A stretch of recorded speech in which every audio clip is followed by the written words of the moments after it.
ஏதோ ஜெயில இருந்து விடுதலை வந்த மாதிரி இருக்கு. சானிட்டோரியத்துல இருந்து வந்தது. இது நான் போய் காமினி கூட்டிட்டு வரேன். ஏதாவது டிஃபன் செய்ய எங்க போறீங்க? உட்காருங்க. இனிமே ஒவ்வொரு வேளையும் என் கையால தான் உங்களுக்கு சாப்பாடு.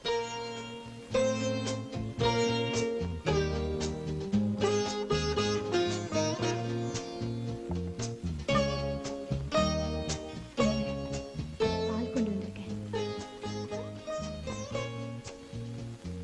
வேண்டாம். ரொம்ப நாளைக்கு அப்புறம் என் கையால பால் தரேன். இப்ப குடிக்க போறீங்களா இல்லையா? நான் தான் கொடுப்பேன். போதும் போதும், எல்லாத்தையும் நீங்களே குடிச்சிடாதீங்க.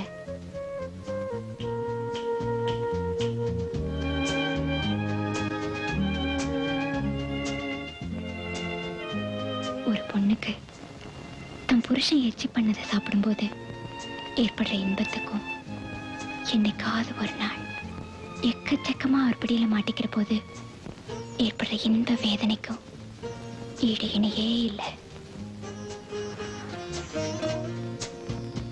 என்னங்க, இன்னும் உங்களுக்கு தூக்கம் இல்ல? தூங்கி ரொம்ப நாள் ஆச்சு. விளக்கு அணிங்க.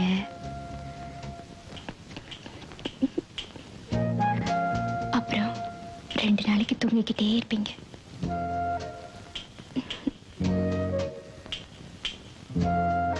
என்னங்க, நான் எவ்வளவு ஆசையா பேசிட்டு இருக்கேன். நீங்க பாட்டுக்கு சாமியார் மாதிரி மௌனமா இருக்கீங்களே, என்னாச்சு உங்களுக்கு? ஒண்ணு இல்ல ராதா. நீங்க போய் சொல்றீங்க, எனக்கு தெரியும்.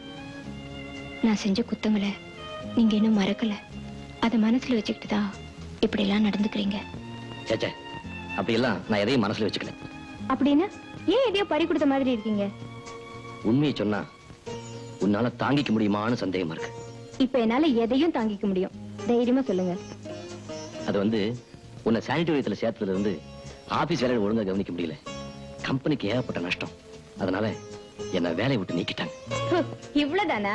இந்த வேலை இல்லைன்னா இன்னொரு வேலை.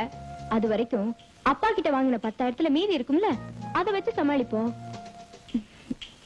என்னங்க, இப்ப நமக்கு பிரியா குட்டி மட்டும் தானே இருக்கா? என்ன புரியுதா?